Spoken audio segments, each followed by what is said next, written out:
Unspoken Issues.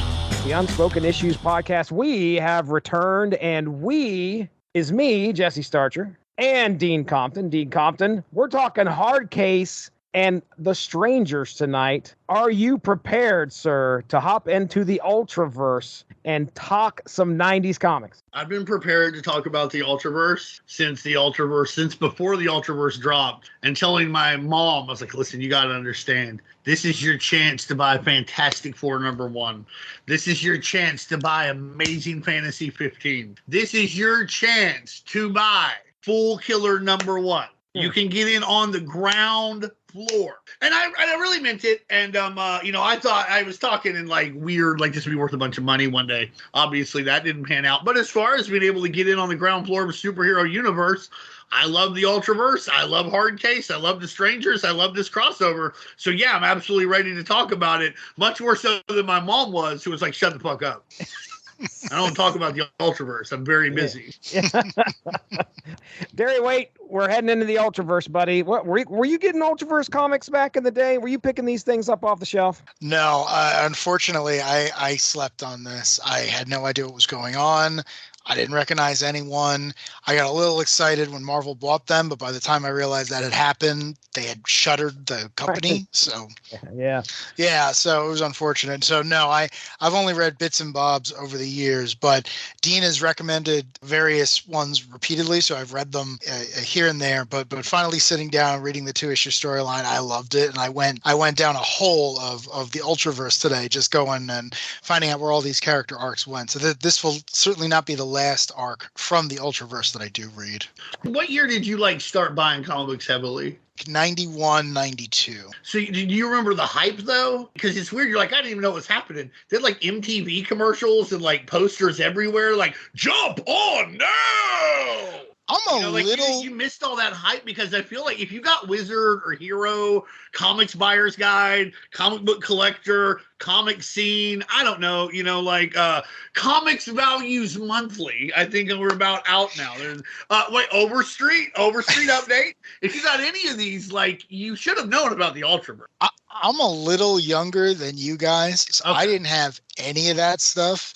And you got to remember, you got to think of those years. There were a lot of #1s, True. Right? So Image was coming out around that time. The Ultraverse was coming out a couple years later. There were a lot of #1s. I didn't necessarily know which ones, how they all related, which ones to pick up, which ones to sleep on. I knew I liked Spawn because I had the Spawn toys. So that was kind of the segue there. And I do remember the Ultraforce cartoon.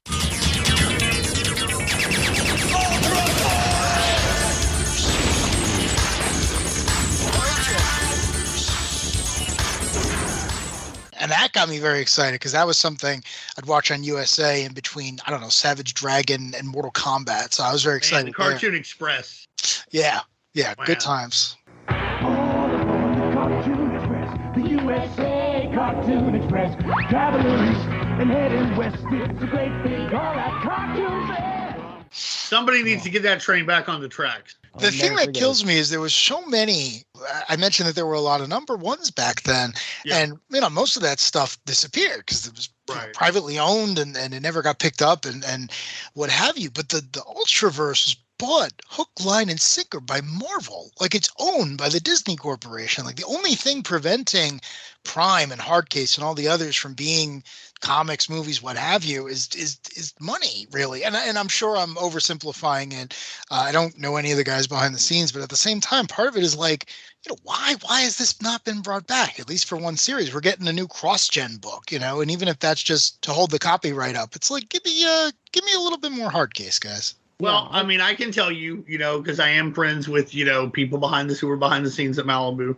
And Tom Mason has gone on the record. You have to look at the contracts. And I'm not going to name names, but the reason that the Ultraverse it hasn't been brought back has nothing to do with any royalties or that the creators own anything. It's pretty much the same contract that Garth Ennis has with DC, from around the same time when it comes to like the Preacher material or Hitman or anything like that. I'm not gonna say any particulars because I don't know the particulars of those deals, but Tom Mason and Dave Olbrich and the people who are behind Malibu assure everyone that these are pretty normal deals.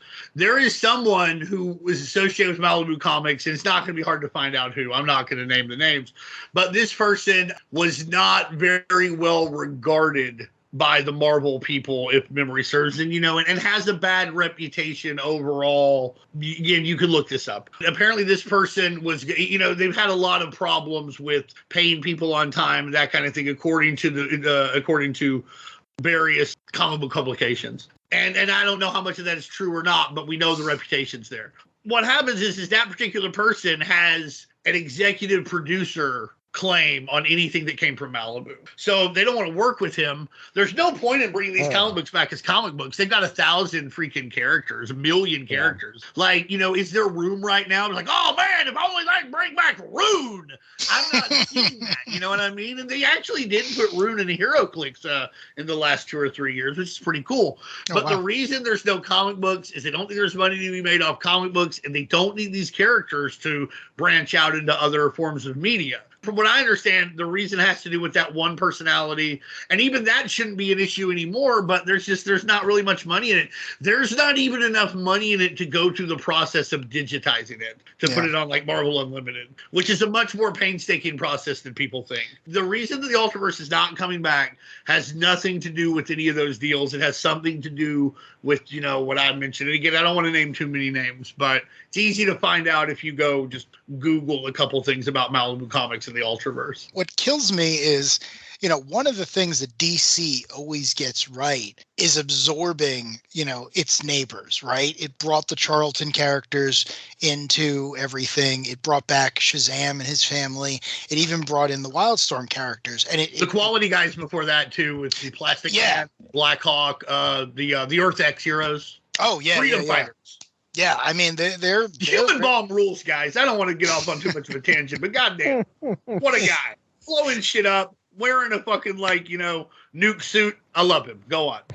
All I was going to say is, it's one of those rare cases where it's like, I wish Marvel hadn't bought them, because if DC had bought them, I'm sure they would have found a way to, suitably underutilize these characters, but at least they'd be in something. Right. There'd be like Hardcase and The Outsiders or some other like B-level Warner Brothers property they wanted to promote, but they'd be there. And then, I don't know, whoever this generation's version of James Robinson is would bring Prime back, and I'd be picking that up monthly.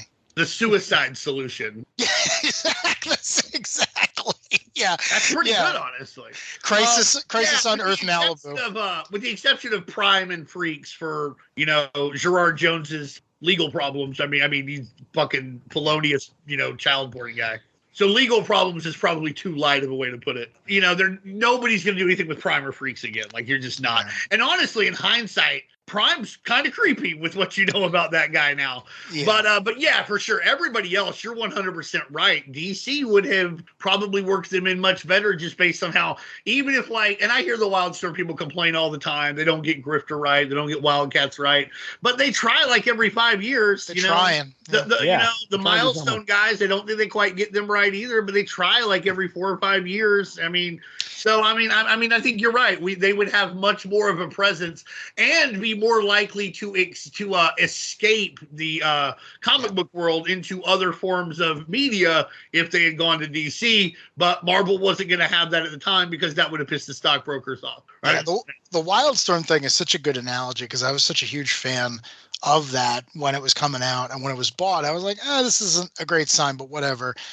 But the thing I always go back to is Shazam. It's like, for the most part, DC doesn't know what to do with those characters. Not really. But every once in a while, we get a story that makes it worthwhile. Like, we got the Jeff Smith series back in the 2000s. That was worth having to read every piece of Roy Thomas fan fiction I have ever struggled through, or like the more recent Multiversity issues, or there was a 2-part Convergence thing. Like, again, they're few and far between. Jerry Ordway's Power of Shazam is great too. Oh yeah, sure. Yeah, but it's just one of those things where it's like, if it had gone into the public domain, or if Fawcett was owned by the people who owned like Tarzan, you wouldn't get that. So having it at DC, and every once in a while someone comes in and is like, hey, can I do my own thing with this? And they're like, yeah, just, don't bother us. And then they do it and it's great. And 3 people read it and then that's it for 10 years. It'd be the same thing here. Like you'd get a really good hard case story and then that's it for 10 years while they try to work the characters into their, whatever nonsense they're doing this week, Dark Crisis. But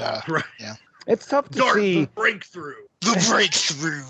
The guy who they probably, out of all the people that DC's brought in that they've gotten the most right, is probably Plastic Man, which is odd because they already had stretchy guys. Yeah. And I think Blue Beetle's probably a close second as far as those guys. Like Blue Beetle fits into the universe to the point where it's hard to think of him that he was ever not a part of that universe.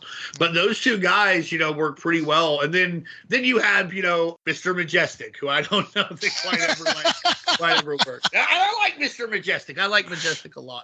I'm a big fan of Superman analog, so we're getting off on a different tangent. But yeah, if DC had bought Malibu, we would see those. We would still be seeing at least shadows of those guys. Yeah, the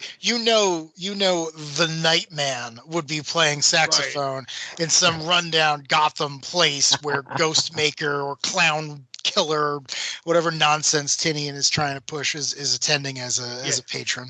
Batman would do some super ninja shit and Prototype's armor would just shatter.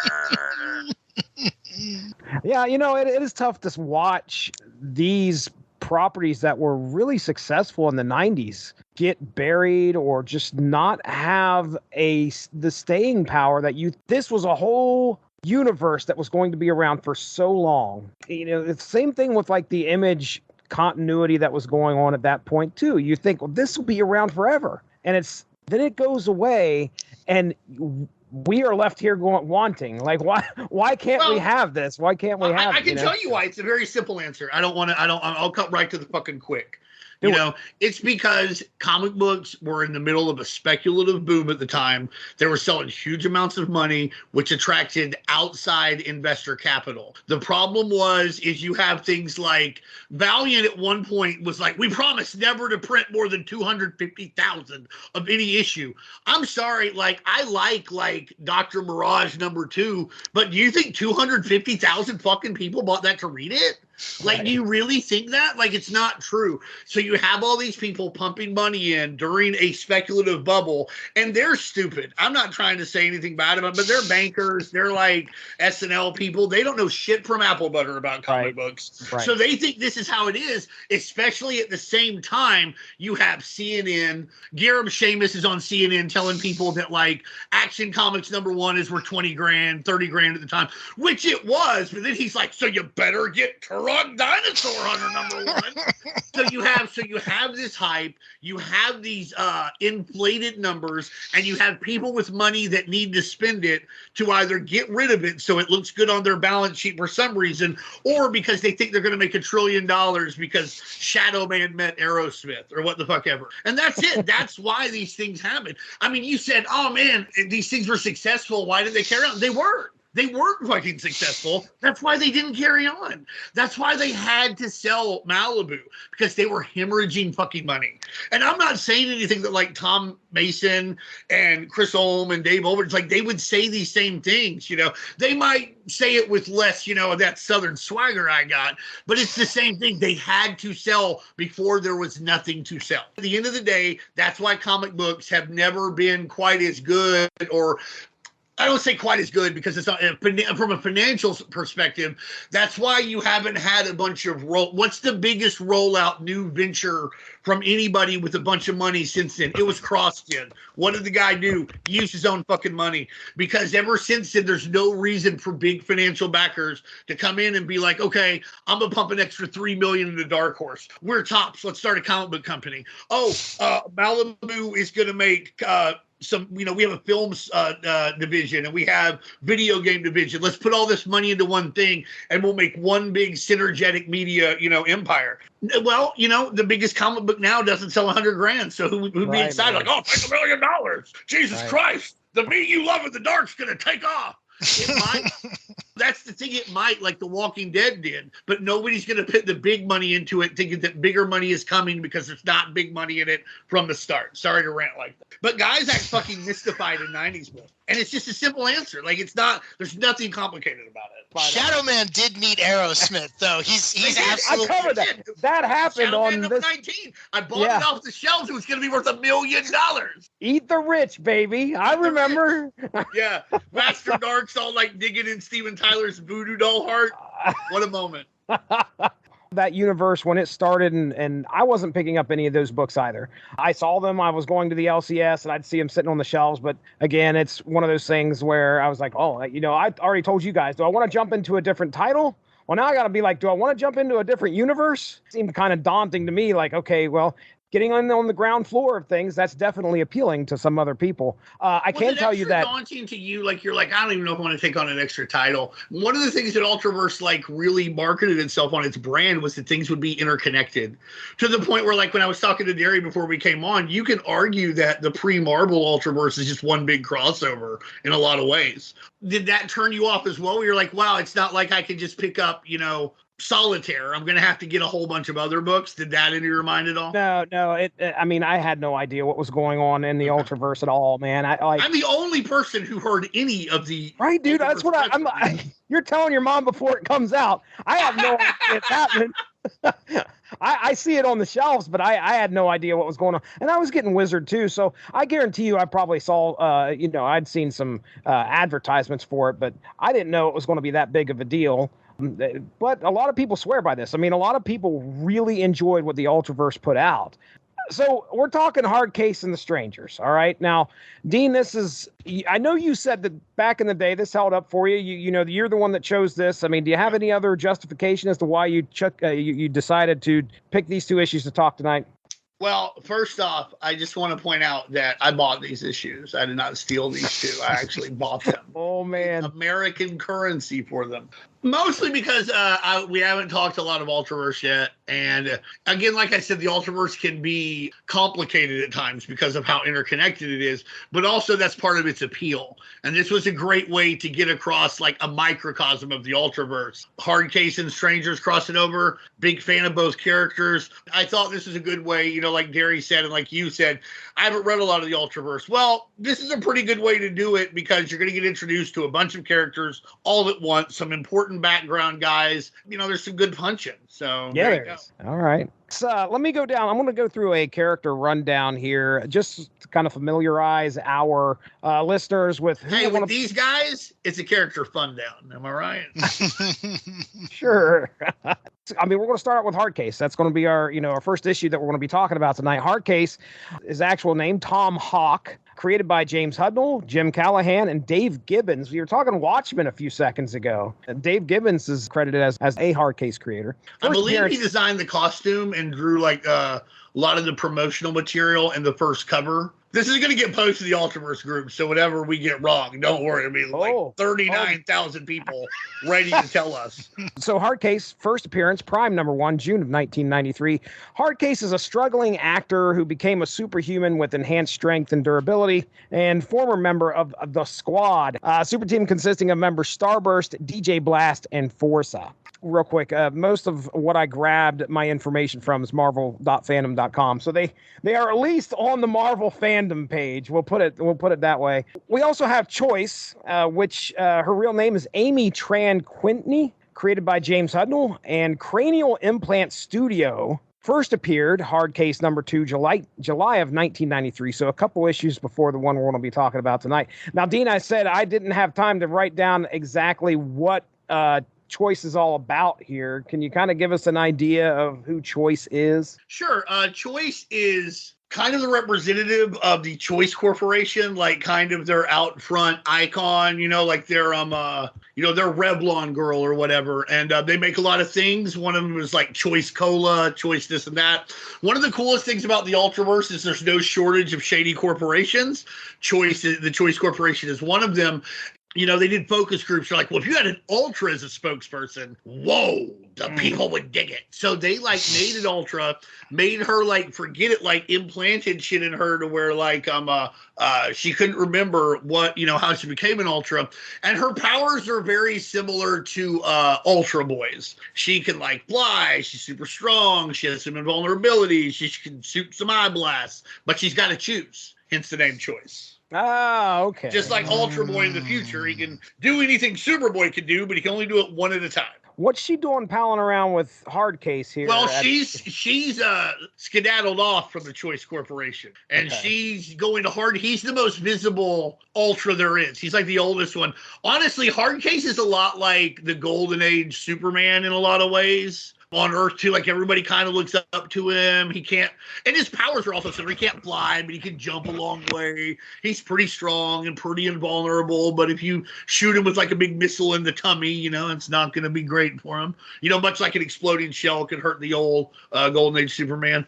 So Choice goes to him because she needs help, and he just got back on the scene. You know, like he retired after the squad got killed. The events of Hardcase #1, that's when he comes back, and she goes looking for him because, like, he's the most, they say he's the most visible Ultra. It's the same reason the Strangers come here. Yeah, it's this crossover because he's the oldest one. Hopefully, he'll know something. At least he's the oldest one that they know about.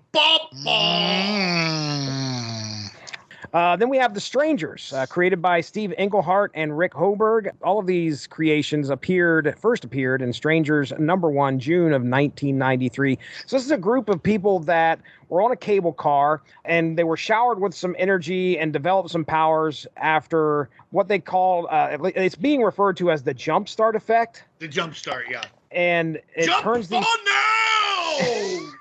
Yeah, this jumpstart effect hits these people on the cable car, turns them into Ultras. So that is what, I don't know if we've already established that, but ladies and gentlemen, the superpowered beings of the Ultraverse are called Ultras. So let me run down the Strangers here real quick. We got Atom Bob, Robert Hardin, able to rearrange matter on the molecular or atomic level. Then we have Lady Killer, Elena LaBrava, a fashion designer who gained the power to become an expert marksman. She's also a great acrobat, from what I understand. Electro Cute. An android by the name of Candy, built for pleasure purposes, but given sentience by the jumpstart effect. Electrocute has the ability to project bolts of electricity, as well as a highly durable body. Grenade. Come on, that sounded so creepy. You're a bad person. Go on. I stopped reading what it said, sir. Highly durable body. Grenade, who is Hugh Fox, an ill-tempered person. I got an ill-tempered, is he a teenager or is he in his 20s? They're in community. Okay, all right. Adam Bob or like go to ill-tempered person who can fire explosive blasts. I assume just out of anything. Like I think at one point he fires out of his chest. He's always like spread it, you know, like he's like Raven. He's like, quote the Raven, nevermore. Out of his fucking chest. Like I respect that. It's different also, like the way Stryker has like 3 arms on one side. Like normally people who blast stuff inside of their hands, he like pecks up. I respect it. I love how you switched to Cyberforce with no context whatsoever. It's like, if you're listening to this, you know who Stryker is. I don't need to explain myself. I mean, listen. If you're listening to this, you don't know who Cyberforce is. Congratulations. You're in the wrong spot. Stick around. It's going to be fun. But I don't know what the fuck you're doing here, how you wound up here, buddy. We've got folks that have listened to our Soviet Super Soldiers #1 and are still confused. They're like, wait a second, Cyberforce was part of the Russian... Wait. Oh, no. Yeah, right. Oh, very nice. Very nice. So, Spectral, David Castiglione can cover himself in flames that grant him different powers. So now it's different color flames that result in a different power. I think at one point he turns green and he's able to use that to heal somebody. So that's kind of what we've got going on with Spectral. And then we have Ariel, mysterious lady. There's some like magic involved here. She's many of the floating island in the sky. She's from the sky people. And I don't remember how she wound up off the top of my head a part of the Strangers, but they're friends now. They have a complicated story about it. And it's actually pretty good where like they go to her place and when, you know, because her father doesn't want her to leave and stuff. Pretty cool stuff, honestly.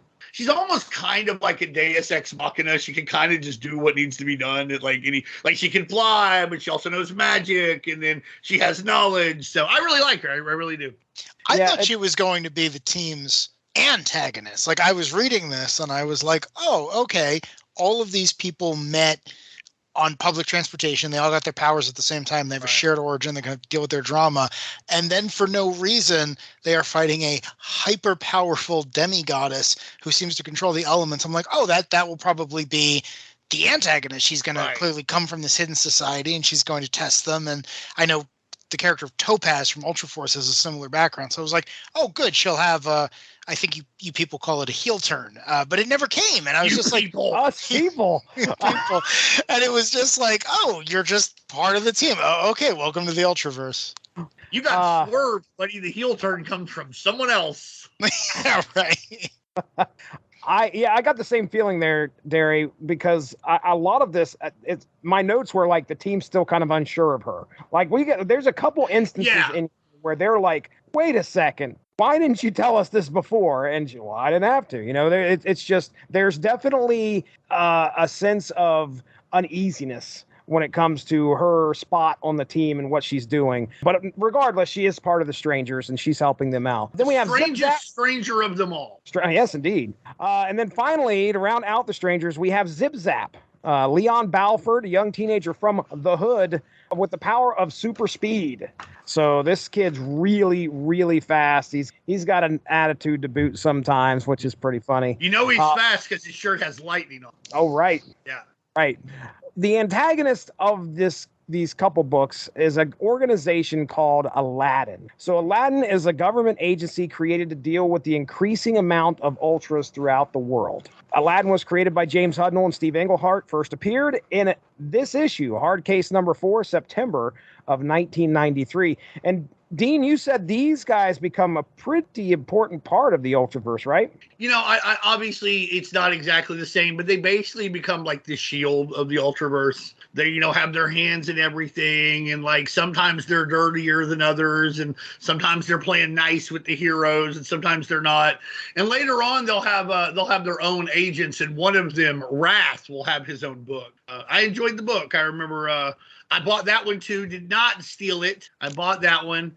Wrath number 1 and Wrath number 2, and then that's when my comic book store closed, so I didn't get any more. But I liked it. Wasn't even available for stealing.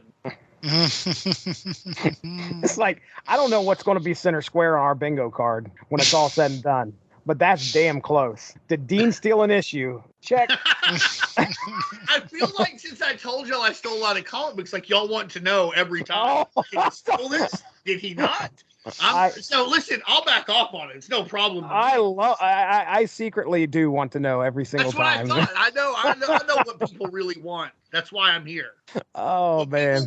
They want to know if I stole a comic, and they want to know Cyberforce. They want Cyberforce to be involved where Cyberforce is as not. many Cyberforce references as you can make. If you could please reference Cyblade, sir.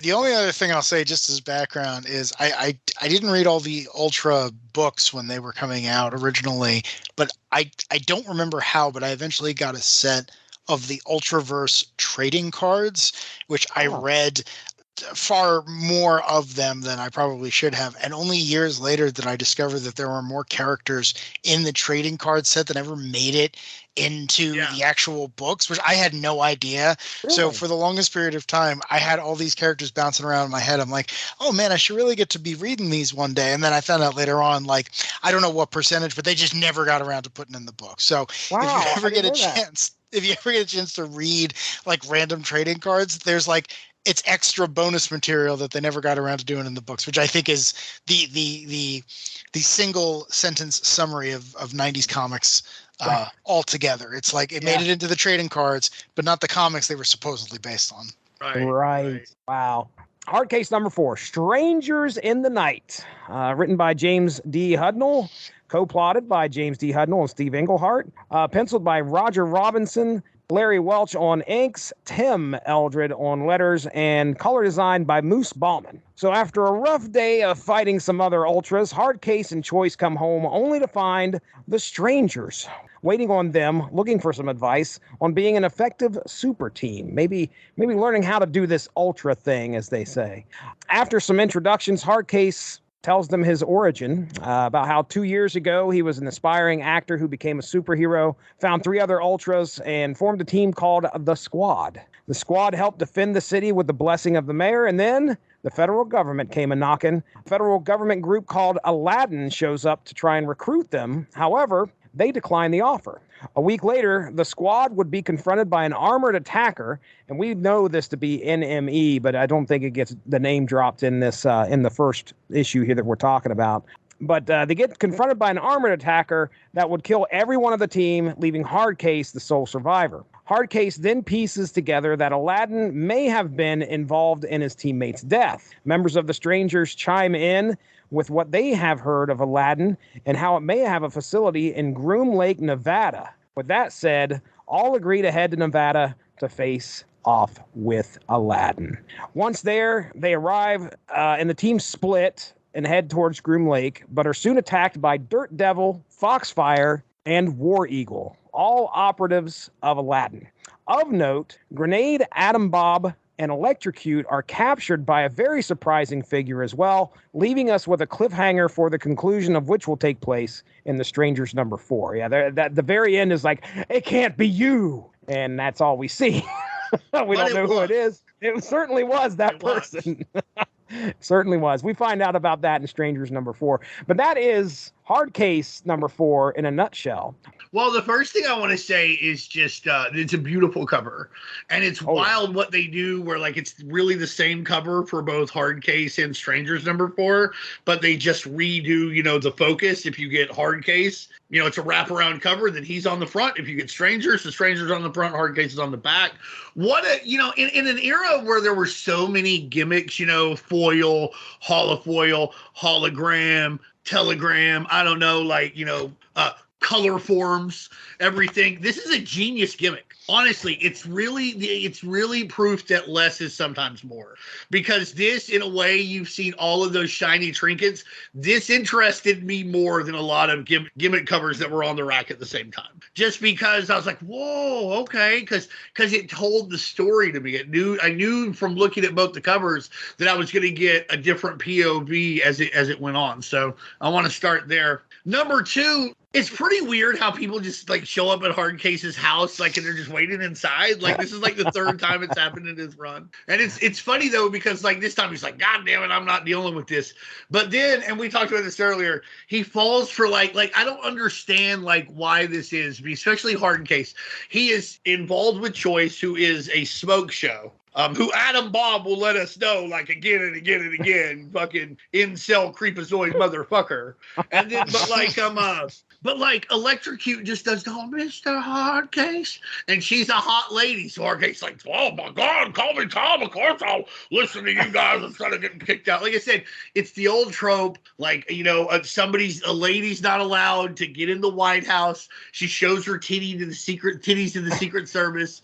They let her in. My God. Because apparently this, you know, never seen boobs before. Hardcase is like a movie star superhero who is also like a quadrillionaire who has a super great house in Malibu. He's seen a lot of titties.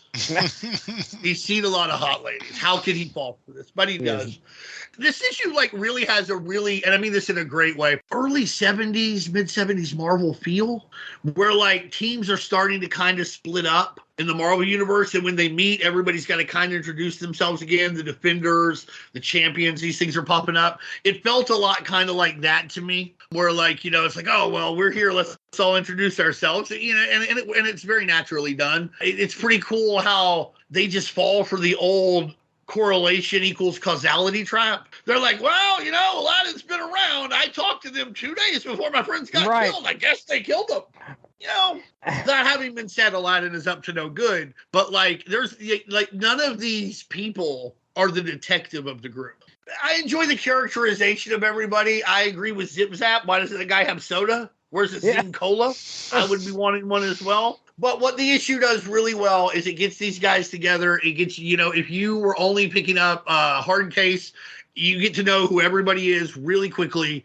And they're off on an adventure before you know it. Both issues, too, here. I mentioned this earlier to Darry as well. They have, like, one of the things I really like about the Ultraverse is it's definitely Malibu Comics. It has a California feel. This doesn't feel like the DC universe or the Marvel universe. And not just because it's in San Francisco and LA and, you know, Nevada or what the fuck ever. It's like the way these folks interact, the issues with which they're concerned, just the way it's drawn, the buildings aren't packed together and everything. Like, it really feels West Coast, and I really like that about it. It made it stand out, and I feel like if Malibu could have gone forward, that would have been a really, really, really cool brand to have, you know, if the comic industry hadn't like imploded, because going forward, they might have beaten everybody to the punch as far as getting superhero IP into more money-making mediums. They would have already been speaking the language of the people who were there. They were already physically there. They already got a lot of cool deals because of that. Like, almost any time, like if you watch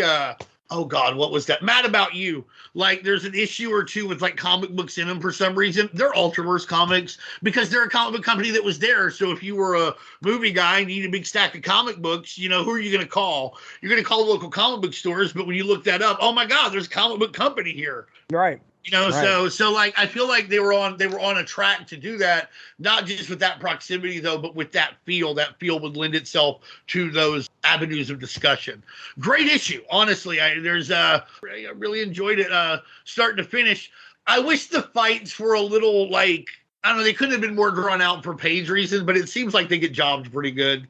You know, I mean, minor complaints for sure. This is a really good first part of a 2-issue crossover. I only had really a couple notes here. I do love the thought that you're talking about there with the West Coast feel of things. That is definitely what I got. And I just realized it when you pointed that out. Like, you know, he's Zip Zap's looking for a soda of some sort. And of course, like some California guy is only going to have water. He only has water, right? That's a great example. Like he doesn't drink soda. He's watching his figure. He's got to keep that California bod. Of course, he's an actor, but regardless. Right. Oh, that was what I was going to bring up too, was the part where Hardcase is telling his origins, right? And he's all like, oh man, all of a sudden my shirt burst off and it was very embarrassing. I was at a reading. And he's like, I got all of the numbers of the ladies in that room. And like I was talking with you guys about this, like as a general rule, women aren't into a superhero physique. And the superhero physique is more of a male power fantasy, not a sexual fantasy per se, but the perception, especially for like 12, 14-year-old young men, you want to be strong and tough and nobody can fuck with you. Right. So that's how you picture it. You're really big, you're really tough, nobody will mess with you. It's not a lady thing. So I thought that was really funny when I read that. Although California, maybe it's a little different there. You know, there's certainly a different, you talk about like Venice Beach and shit. There's certainly more of a bodybuilding culture there. So maybe I'm the asshole and I'm wrong. But like when I read that, I was like, really? Come on. Yeah, I do like how they lay out, hey, these are the characters. They can't really do that very well with the Strangers. I mean, we get a panel for each character, and they talk about kind of like, okay, here's my name, and here's what I do. And that's perfectly fine because you have a multitude of characters you'd have to go through. But we get, in Hardcase, we get our origin story here, which, I mean, you may know off the top of your head here, Dean, but was his origin covered like this in like the first issue? Is this what happened, or are they repeating something that's happened in the previous issues with his origin here, or is this the first time we get it? We know it happened, but like the first issue of Hardcase, the first few issues aren't like none of them are an origin issue. Okay. I think there may have been a panel or two of it, kind of like here. But like the first issue is like him like at a movie set, then being like, "Oh, I better go beat up this guy named Head Knocker." Head Knocker. They hit each other with a car. It's pretty cool. I was reading that article I'd wrote, and Head Knocker shows up in the show, and my line to introduce Head Knocker was this goof. Because he is a big goof. He runs after a guy and gets his head stuck in the wall. Okay, Darry, tell me about it, man. Hardcase number 4. What's your thoughts? This is a very dense comic. Not only do you get Hardcase, the squad, the strangers, everyone interacting, and then all these villains at the end once they attack Aladdin, but each character is set up to have their own complicated backstory that you only get little hints of. So it's funny to be reading this now and to think like, oh yeah, you guys absolutely thought that the Ultraverse was going to go on for a while, and everyone here was eventually going to get their own book and a spotlight and everything else. And it's kind of refreshing almost to just see like the imagination on display. Even if every character is not a winner, it's like obvious that they're just trying, like, no, let's get as much product out there as possible. Let's see what people respond to, and then that'll get the next book or whatever else. And it almost seems like antithetical to the way things would be like not too much later, where it's like, no, we got to take one character, give them 8 issues, really give their own arc. Here it's like, I'm Zip Zap, I'm the living grenade. I'm the character I love the most is Spectral, who has the ability to generate a different ability on the energy that they radiate, and then later on they're revealed to be gay. So it's basically the pride flag, and I thought that was great. And it was just this random thing that showed up in the early 90s. I didn't even realize Electrocute was a robot until I talked with you guys after I had read it. So again, it's just like each character is just this, they have this entire lived life, all this experience, and to see it all mashed together and then still have enough time for them to fight the government, I thought was great. And it was just one of those things where it was like, I don't know if I would appreciate it back in the day, but I certainly appreciate it now. One of the things you can really tell when you're talking about density and you're talking about every little blip could possibly be a character that gets spotlighted later or something important, you can really tell that this universe was created at a conference, that like people sat down and painstakingly hammered out like every last bit of it, because like honestly, there's no way to argue, I think personally, that any superhero universe ever started out with a stronger framework than the Ultraverse. First off, I mean, the Marvel universe is a total accident, like it just sort of happened and then they went with it. I'm not sure there's ever been a DC universe, the way there has been like a Marvel universe or what have you. Other superhero universes have popped up, but wow, what framework here, So to piggyback off your point, yeah, you can really tell they thought this is going to go on a long time. And why wouldn't they? They had worked so hard to make sure that every screw and every nail and every board in that framework was meticulously placed and built properly. To kind of jump off of that real quick. Jump on now! Well, the letters page, not of this issue, but the next issue, actually, I shouldn't say the letters page, it's some of the back matter of the book, talk about how they do that, exactly what you're talking about, where they sat down and they were like, well, what's so-and-so doing right now? Oh, he's doing this over here in this book right now. They're having conversations to try and make sure that this, this universe stays tight-knit and a continuity, if you will, is solid. Yeah, I mean, they hammered out so much in Scottsdale at their original thing, too, like, yeah, and they kept tabs on what everybody was doing as it went along. You're 100% right. Darry, anything else there, man? Only, it was mentioned before that this has a very like 70s Marvel feel.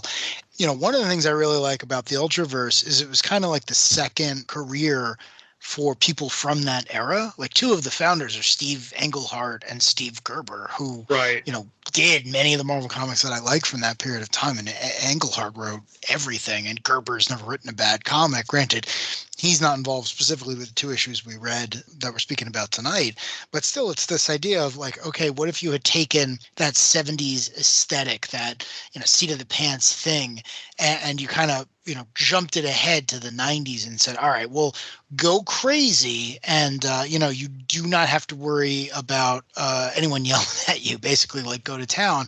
And you can see a lot of that here. Like Englehart designed not only The Strangers, but also Nightman, who had his own show back in the day. Yeah, so like there was a lot.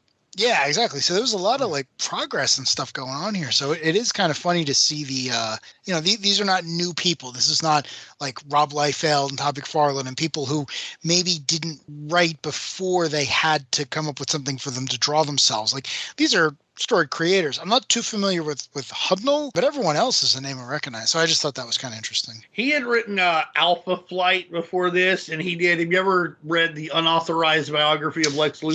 Yes. Yeah, he did that. I can't remember what else. He worked on something else too. I can't remember off the top of my head. Some indie that was like people liked at the time. But when I've talked with Ultraverse guys, Tom Mason, among them, like they straight up admit, and Paul O'Connor, who worked for Malibu Comics, they're like, yeah, the idea was like this would be a writer's universe. This was not going to be like, because you're not going to, can you imagine like thinking that you were going to out art the Image guys at this time? You just weren't going to do it. So you better, kind of like if the Super Bowl's on, what should you put on? You should put on like figure skating or a kid's cartoon. You're probably not going to out and draw the Super Bowl, but you can draw some people who aren't interested in that, who want something else. Mm-hmm. I just want to read Grenade Okay, I want to read him introducing himself to our good buddy Hardcase here. And he says, "My handle's Grenade. All you need to know about me is I'm a badass.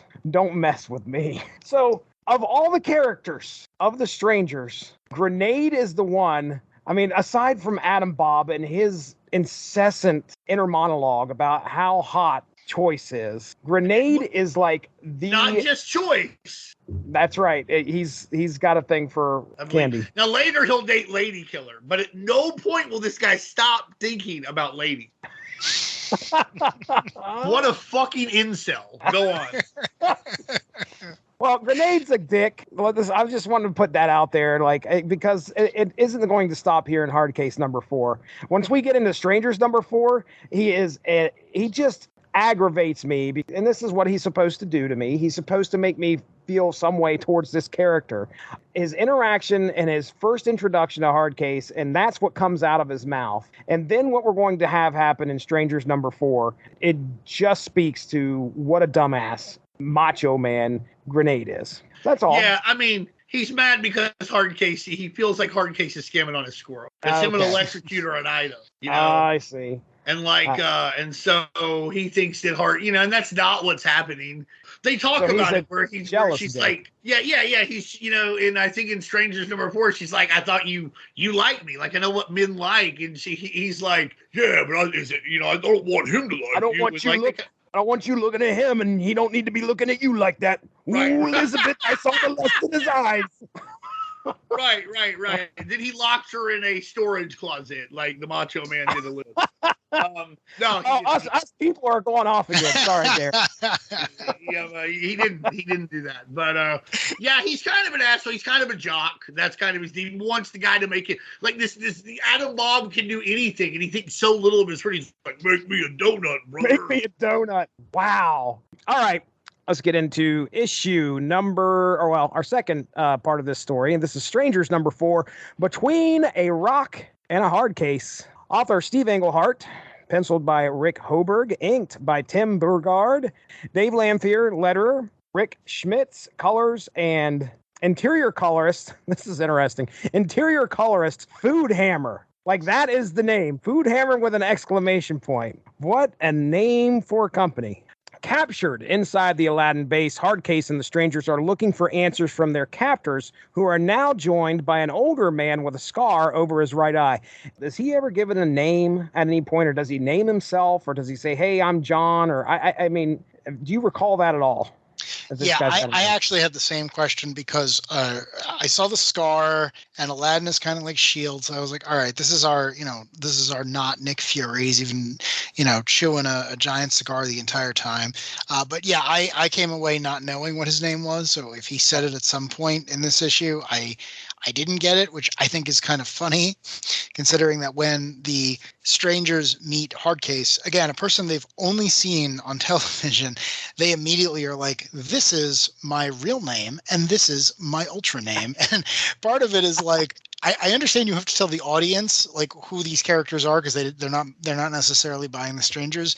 But wow, like I don't know that if I were wearing a mask and had superpowers, I would go up to a random celebrity and be like, "Oh, you could see what I really look like and know my birth name." I don't have anyone to protect. It's okay. There's no problem. Yeah, no problems here. I can tell you this: at one point, Zip Zap calls him Leopold, which I don't know if that is just like Zip Zap being a smartass or if his name is actually Leopold. But I do not see his name dropped. It's not like he showed up and said, "Hey, I'm so-and-so." This is right after the first appearance of Aladdin, so I assume he's not showed up in previous books, but... No, I don't remember his name. I thought it wasn't said because he's a goddamn spook. Like, he wouldn't say. Why would he tell them anything about him? Let me tell you, it's fine in the case that we're reading the book, but when I'm trying to write a damn synopsis and refer to this guy, it is not easy.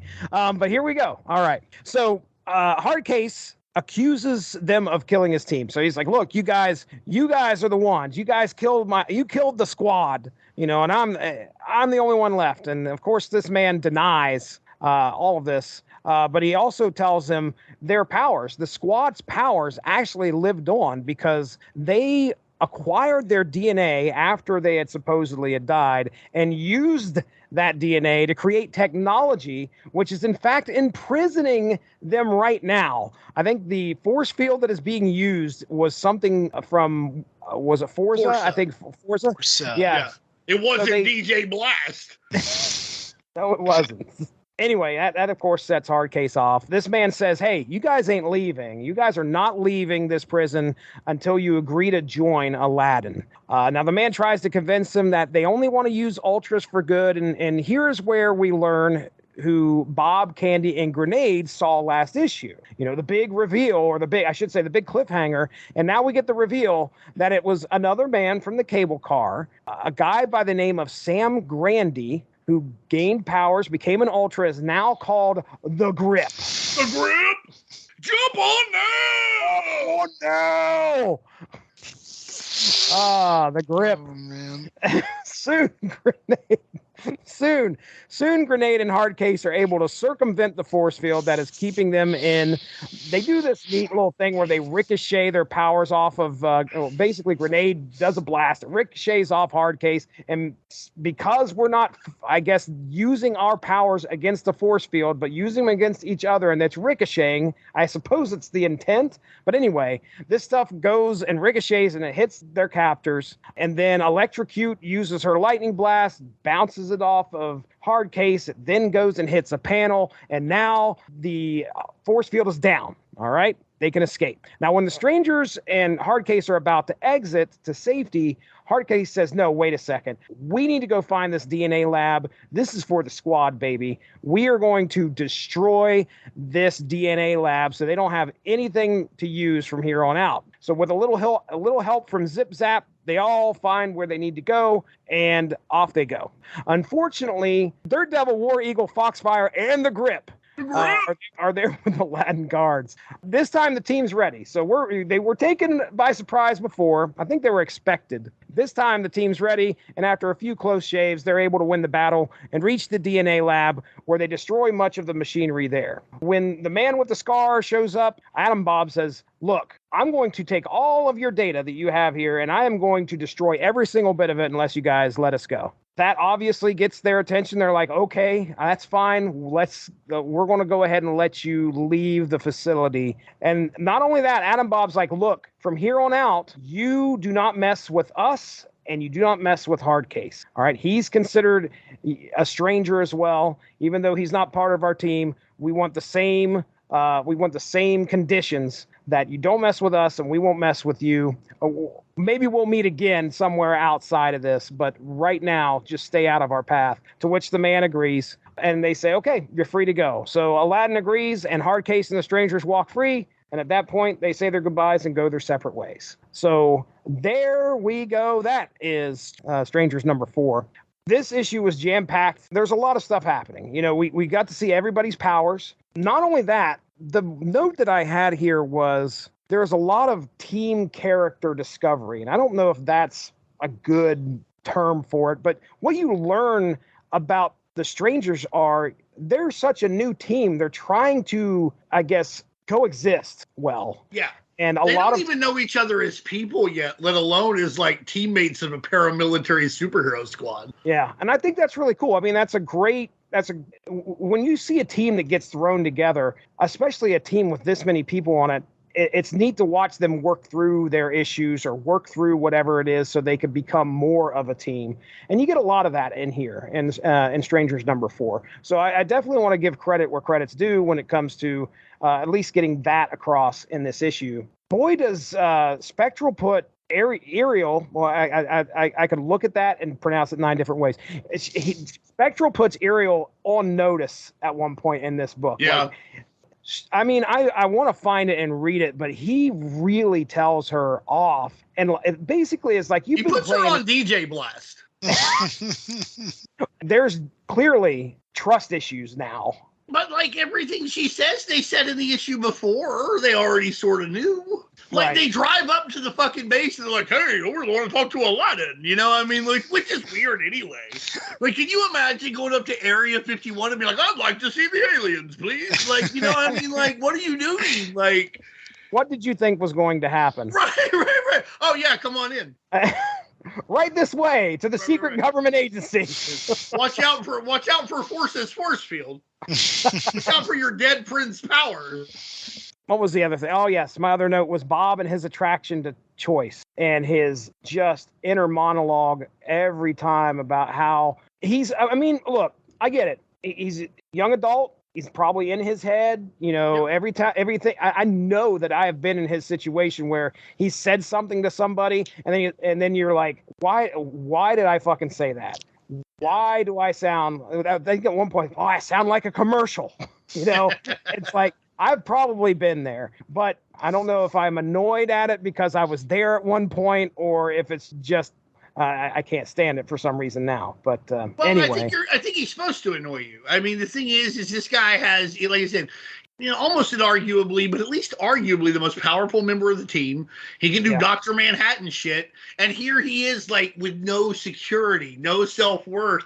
And, like, listen, I have my own issues with that, but, like, that's all he focuses on. And he wraps up his self-worth in, like, the adulation of attractive women, which is bad. It's not just that, like, he's constantly whining about this.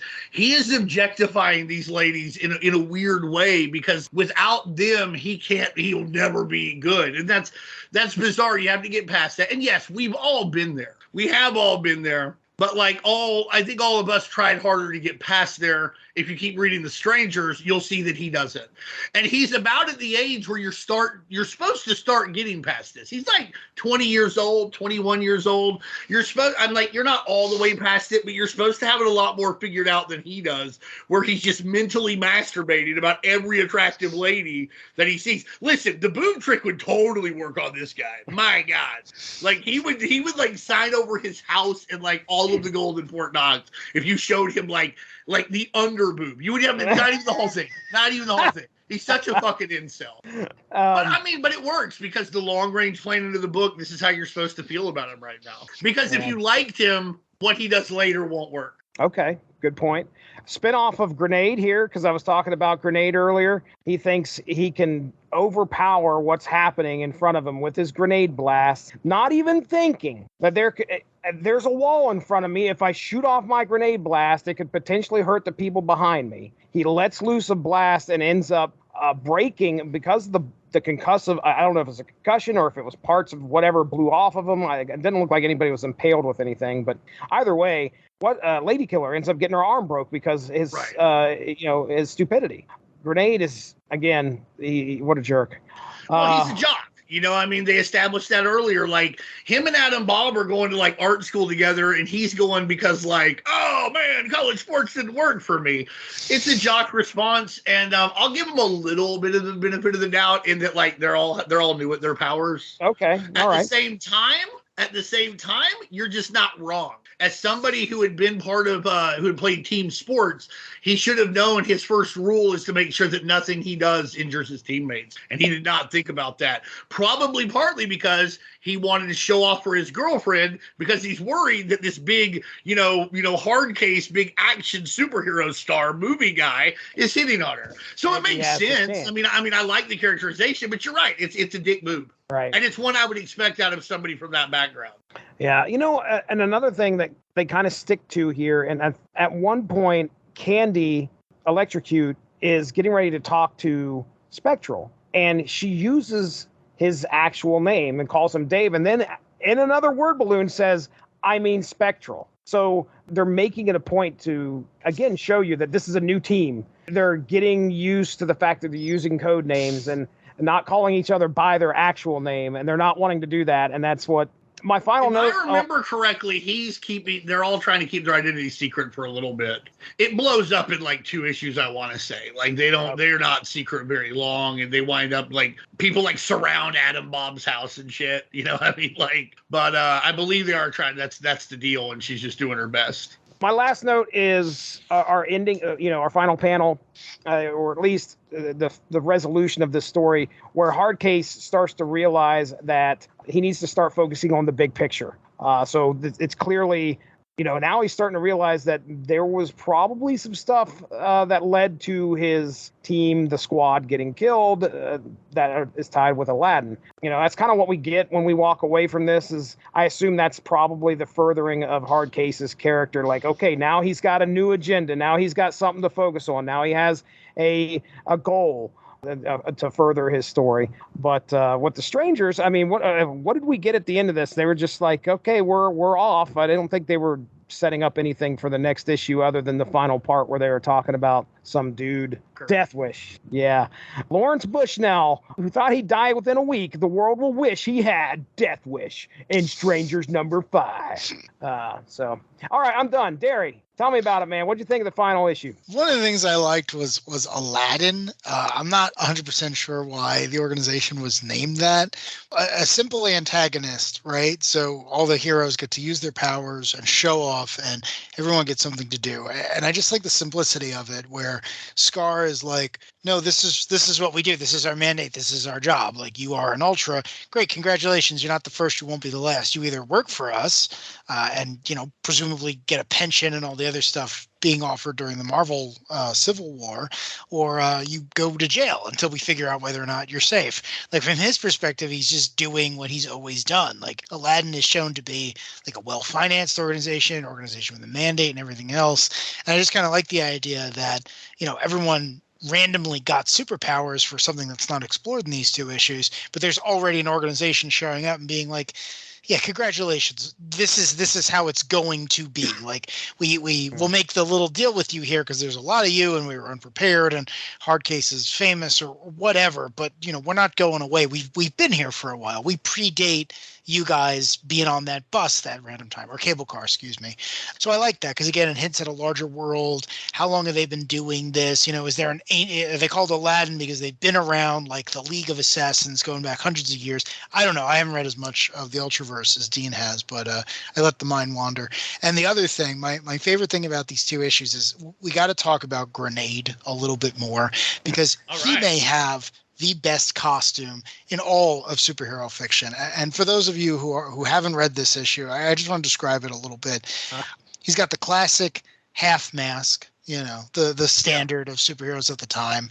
He's got an open chest just out there, nothing on his arms. Presumably his skin has to be free to allow his powers, but that does not stop arbitrary green fabric from hanging off of him in the pattern of a green hand grenade. And then the biggest, brightest, most polished shoulder pads I have ever seen on a superhero. And then on top of all this, he is drawn just like, again, like a Liefeldian action hero. He's cut. He's got all the pecs, all the everything else. And look at that haircut. He's in surprisingly good shape for somebody who wants his friend to make him donuts all the time. It's one of these things where it's like they all talk about going to the gym and they all got their little bags and everything else. But it's one of these things where it's just like, dude, what are you? What do you want? Like, what is the plan here? And every time I look at him, I'm like, I don't know what you're doing on this team, but I want to know how this plays out. Like, the first time I read it, I was like, man, you are overreacting too much. Are you and Bob gonna get together in the end? I don't think that's what happens, but that is the first place my mind went. I was like, you two are really like real chummy. Like, is that where this is going? But I don't think that's what happens. This isn't, I don't think, a leap too far, but I want to ask, Dean, did Lady Killer design all their outfits? Is that something that happened in the comics? Do you know? I believe so, or she does design like an update of them or something. Okay, all right. I can't remember all those comics run together now, but yeah, she certainly did. And she talks to Zip Zap in here, who gets involved in designing as well. What a good Zip Zap really made it. You know what I mean? I don't know that they quite get him right or anything, but good for him to be like, yeah, I'm about to make a bunch of fucking money. I forgot about this, and I can't believe I didn't write it down. How skeevy Dirt Devil is by bringing up the slavery thing. Oh my God, yeah. Yeah, okay, I was going to mention that because, here's the thing. it's weird how like as time went on, a lot of guys just felt, a lot of writers like just felt that some things had to be done to be like to make you understand that somebody was evil. Like Martin Miller was all like, oh, rape's just another evil thing you can do, and like some people were like, oh, racism's just an evil thing you can do.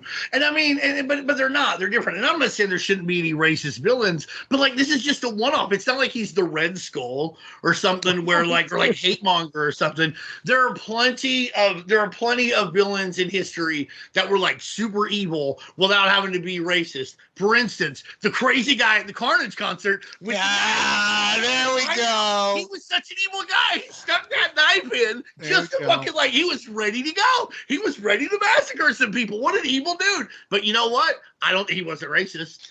So I just feel like it's weird that like it's not even that I'm upset that there's a racist villain. It's that like why is this a one-off thing? Like what the fuck is this? Like it's fucking weird. On the other hand, yeah, I'm not surprised that these secret cops are racist. So way to go. Yeah, right. It definitely struck me when you're sitting here reading this, and they're Grip, who the only thing you can think about with Grip is like, oh man, he's been led the wrong way, and now look at the people he's involved with. They obviously don't have his best interest at heart. Well, let's just put a cherry on top of that. Now he's got racists who are, love the fact that he is working with or for them. But let's be honest about the group, okay? Like, okay, this guy goes from like cable car operator to like secret cop, but he's really into it.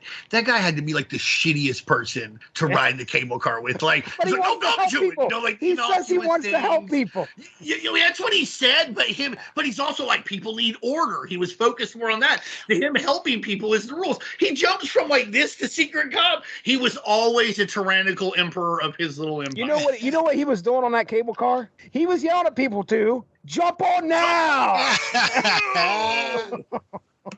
All right, Darry, I'm sorry, buddy. Go ahead. Did you have something? I was just gonna say, it's not fair. It's easy to say like, oh, hey, you got superpowers, you're gonna become a superhero or a bad person or whatever, what have you. But like the normal person who like doesn't want to work a 9-to-5 job, they get superpowers and it's not debilitating, and suddenly the government shows up and goes, hey, you want a job, you want a pension, you want all this stuff? Well, what do I have to do?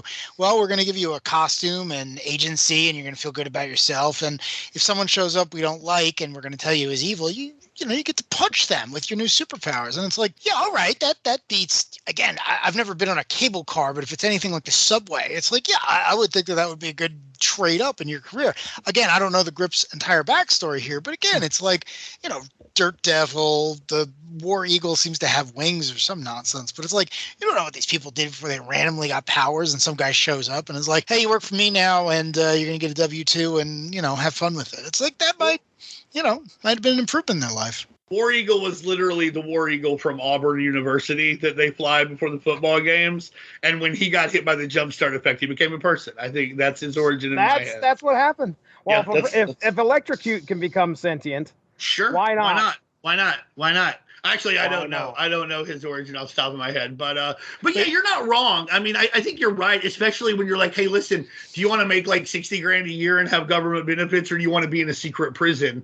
I think a lot of people are going to choose that. But I do maintain the Grip. Like you didn't, based on what he says about like I kept order on my cable car. I'm like, great. Yeah. I wouldn't have done it. I'm not saying it's for everyone. I'm just saying, like, try to see why people do it. But he was eager to do it. Like, listen, I wouldn't want to do it, but like, if the choices are that or go to secret prison, honestly, couldn't sit here and tell you what I would do. What I would probably try and do is use my powers to get out of the situation. We'll see what happens, whatever. But like, I can't tell you because I do not want to enforce the government's rules. Believe it or not, I know that's off brand for me, but like, but I also don't want to go to secret prison. So yeah. I'm just playing devil's advocate because, again, I've read the least amount of Ultraverse books, and I just thought it was interesting where it's like they're not fighting Magneto. They're not fighting this Weather Witch character. They're just like, they're fighting this government guy who doesn't, to your point, like didn't even feel the need to give his name or monologue or do anything else. And at the end, he agrees to their terms because he's like, yeah, fine, great. Like he doesn't care. Like he's going to write a report, hand it up to his boss and be like, these guys aren't going anywhere. One of them's going to screw up and then we're going to go in again and we're going to go in with more power and, you know, what have you. And I think you even mentioned one of them does have and I'm going to use the term again, heel turn in the future. So it's like, he knows he's going to get his shot. It's bureaucracy, right? The enemy of any great superpower is bureaucracy. So I got a kick out of that. And I was, again, just letting the mind wander. Somebody did something on writeups.org. All right. War Eagle. All right. And then down here, it shows a picture of War Eagle and then it says context, where I think they usually throw in, you know, to give you an idea who this character is. And the context says the context ain't important. Honestly, that's what is written. All right. No, all right. Not wrong. Dean Compton, issue number 4 of The Strangers. We finished this story out. What are your thoughts? Well, you get some cool super speed stuff. I'm a big fan of the vortex trick, which he does here. I'm also a big fan of the we don't have time to search, so I will search every square centimeter of this. And I'm a big fan of the I just kept you from doing the thing you were about to do because I'm so fast. Because he's like, hey, want to see me trash this panel? Want to see me do it again? So I definitely enjoyed that part of it. I kind of covered a lot of my thoughts, which one of them was like I mentioned that the Grip was apparently a crypto fascist this whole time, just ready for his chance. I think also like the first thing I thought when I read it, and I'm such a bad person, but like when Adam Bob is going to be like, oh, destroy all your data. I'm like, what are you going to do? Turn it into donuts? Like that's exactly right up my head. Like, oh yeah, this place is going to be full of fucking donuts in a minute, brother. I really like the issue overall. Both these issues do a good job. Like the Hardcase one is definitely more about Hardcase, and this one is definitely more about the Strangers, to the point where like Hardcase does several things off panel while the Strangers handle the cool Aladdin minions. Speaking of Aladdin, I think maybe the reason that they're called Aladdin is because they're secret. And I want to say there was like the secrets of the lamp and that kind of thing. Like that's a term that I remember hearing. Okay. So I think that's why they're Aladdin. You know, there's a hidden thing inside. I can't say for certain, but I believe that would be it. I have a little bit of information here from moa.omnimulti.com. All right. So all right. This is multiversal Omnipedia. Listen, all I did was a Google search, but I want to read this first paragraph here. There's a couple terms here that may make you go, oh, okay, that might be why they're called Aladdin. Okay. So Aladdin was a U.S. government agency apparently funded sometimes in the 1960s to deal with a growing number of ultras in their world. In 1970, their scientific division, using a synthesis of organic brain tissue and computer system called GENIE. Yes, Genie. Yeah, that's right. I forgot about Genie. We're examining alien technology and corpses discovered by U.S. soldiers. Okay, so there you go. That's that whole Genie tie, I think, is where it probably sprang the Aladdin thing. But, I can't believe I forgot about Genie. Thanks to this random thing on a multiversal Omnipedia. I've never even heard of this site, but there you go. I'm gonna have to check it out because maybe they have some information about Triumphant Comics, which is a hole for me. Maybe. But there you go. There's Triumphant Comics. Oh, they were around for like a year, or around like 95. Trying to like Prince Vandal, the Chromium Man, Scavengers, and their big gimmick was that every cover had a serial number on it. So it would be like 15,172 of 35,000. So watch out. So that was them, but I've never gotten to read much of it. So I'm interested in the. I'm just interested in all this stuff. I like, we covered a lot of it. Like you get tired of Adam Bob's shit. Although I do appreciate, like all of a sudden he's very able to get something done, and he does something very grandiose, almost like with the big standoff. And I really like that. It was a good solution. Yeah, this government agency, it's got plenty of fish to fry. It's better for them in some ways not to go after these guys, especially Hardcase, because like if Hardcase disappears, people are going to look for Hardcase. I mean, everybody from like the Mario Lopez on Extra to like New York Times investigative, they're going to cover this story. Yeah. Hey man, he went to Haiti during the earthquake and he found out why that water wasn't being delivered. I saw a promo about it. But for real, it would be an entertainment thing. The military investigators would be into it. Investigative reporters would be into it. Every possible section of journalism, with the with the possible exception of like the business section, they would all be like, "What happened to Hardcase? Well, I'm going to investigate this." And you could never keep that. Eventually, the secret would come out, and they're literally trying to keep the genie in the bottle. So there you go. I think it's funny how you get the end with the Northern California, Southern California jabs. Oh, which, yeah. Very natural for that area. But all in all, it's just a really good two-parter that could get anybody to read the other book if you weren't interested. And it really keeps this, it really, really stays on brand for the Ultraverse, which is a very interconnected, a hyper-connected universe. You get that here, very dense in a good way, a lot of fun. And when you're done, you honestly feel like you've accomplished something. I mean, I know that sounds weird, like, I wrote comic books. But you feel like you've moved farther along in this greater universal story. So you feel like something happened here. It doesn't quite have that big event feel, but it does have a smaller event feel. Going back to these not being new creators or at least Englehart in question, but everyone on this team, on the Strangers, they all have unique powers, which I like. He really sat back and he said, well, wait a second, what hasn't been done before? Even with Zip Zap, who's a speedster, it's still, to Dean's point, it's doing all the interesting things. He's not just punching people 100 miles an hour or any of that nonsense. It's really like, how can I use this power in a creative way? And I kind of like that, because all the characters had enough things that I hadn't seen before or used in ways that I hadn't seen, that I was like, oh, okay, if I had the next issue of Strangers sitting in front of me, I probably would continue to read it. And again, that's just a credit to Englehart, who's like, well, I've been doing this a while, so this is what comes next. And I really appreciated that. It wasn't just like you had a bunch of random generic characters. I mean, they can come off as generic because you don't know them that well, but at least there was some thought behind what they could do. Again, I go back to this, like, there was intent for all their stories to continue, and I really appreciated that about a seemingly random book. It also, when you talk about the Strangers, it really flies against the archetype of superhero teams in that, like, who's the big strong guy? They don't really have one. Right. Like, who's the face front clean cut leader guy? They don't really have one. Like, he's really done a good job putting this, a very diverse team as well, that has a black guy and a gay guy. And I don't know, Ariel is a black lady, and Lady Killer, I forget her origin, her ethnicity, but, this is a very, diverse comic in a good way too. So, which was also something that you didn't really get a ton of, outside of like X-Men, a lot of teams could look very, very homogenous, and this one looks and feels a lot different. So it's really attacking that superhero team archetype on two levels, in a really, really good way. Couldn't agree more. I agree. My only question is for Electrocute. She's a fembot, right? Like, she's just not a random android. Like, someone made her with ill intent in mind. Yeah, So, J.D. Hunt. J.D. Hunt. Like I said, there's a lot of evil corporations in the Ultraverse. Well, he heads up another one, and he had her made, as basically his fembot, his weird science experiment. And when the jumpstart effect happened, she basically was like, I'm not really going to do this anymore. What I had read was like, he's making out with this fembot on the cable car.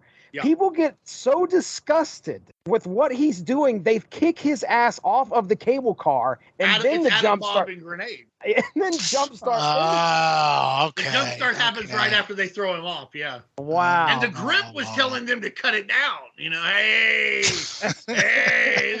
And he's right, because Don't make me come back there. If DC had bought them, this would be a great CW show. Like, the Strangers, what were they doing on that cable car? Find out this fall. The stories of each one of these characters as they lead up to where they finally come together to become a team. I mean, come on, that writes itself. Go ahead, Dean. Oh, no, I was just going to say, I think it would be very interesting if DC had managed to buy Malibu to also see these characters interact with the Wildstorm universe.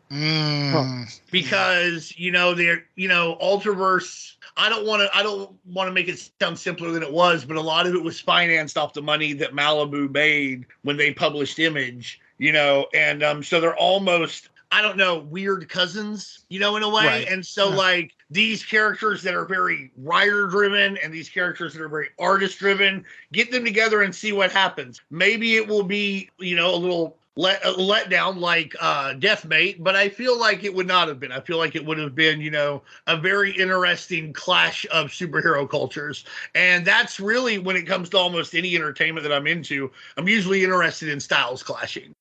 There was never a Ultraverse Image crossover with any properties, was there? No, and I don't think that was possible at the time. Okay, for a lot I didn't of different think so. reasons at both companies. There was a lot of crossovers going on at that point, and I didn't know if there was something I missed. No, so I think Jim Lee drew a Mantra cover. I think that's as close as we get. And I could be wrong about that, but that sounds right to me. All right, guys, this has been fun. We've been having a good time here tonight. Jump off now! Let's get into plugs here. Dean Compton, Unspoken Decade. That's where we hang our hats. Tell us all about it, buddy. Talking 90s all the time at our Facebook page, UnspokenDecade.com as well. And we're over at Twitter now, where I'm a lot more active, and I think it's a lot of fun. So come check us out. I think the next article is going to be about the Max. So that'll be interesting once Semi-Fan gets that going. Very nice. I like the Max. Well, hey, you can go check out the Source Material Comics feed, which this podcast is on right now, thanks to the W2M network. Source Material is the other podcast that I do, where we're talking about anything and everything when it usually comes to comic. It's kind of like a book club for comics. Recently, we had dropped our discussion on Kaiju Score. Unspoken Issues podcast. Hey, we're in the 60s now. That's right. We're at like episode 60.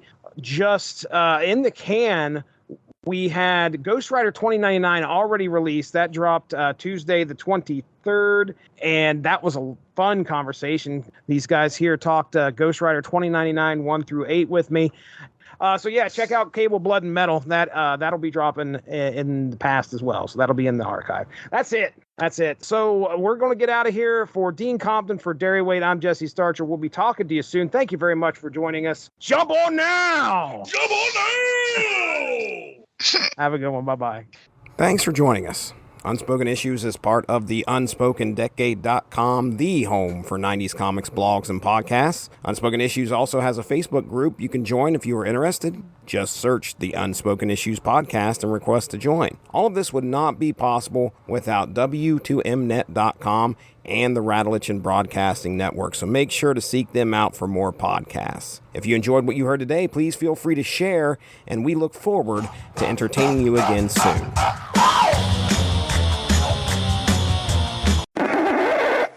The worst things in the world, the thing I do not miss about conventions at all, are those like the people who would run the really big panels, and they were like semi-professional moderators, and they'd like do their shtick, and at the end it'd be like, follow me on social media, and I'd be like, no, you talked over Tom Taylor, like shut up and get off the stage.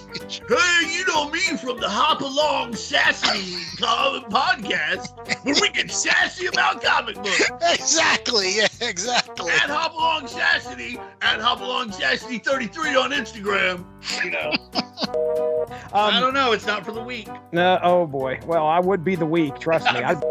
DJ Blast is the best superhero name of all time. I read it and I thought I had misread it, so I went looking to make sure that was a real character, and I found him, and just my whole life just got better. So, Dirt Devil, War Eagle, and Foxfire. Is it Foxfire? Foxfire, yeah. For some reason, I'm sitting there thinking Firefox. Again, Soviet super soldiers. Confuse me now. I fucking I know, man. The scary guy with the knife from the Carnage comic was not at the Rage Against the Machine concert. I looked everywhere and made sure he wasn't behind me. Well, good job. He was definitely ready to Rage Against the Machine. One of my favorite characters to actually draw when I was a kid. And I can't draw worth a shit, but I was doing decent on the Max.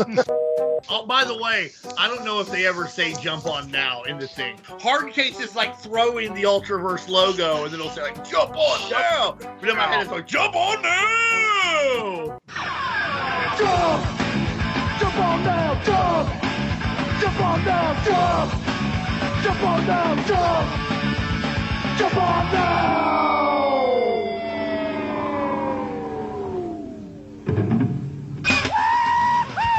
Ultraverse comic books. Now that's excitement. Superheroes. First editions. Jump on now.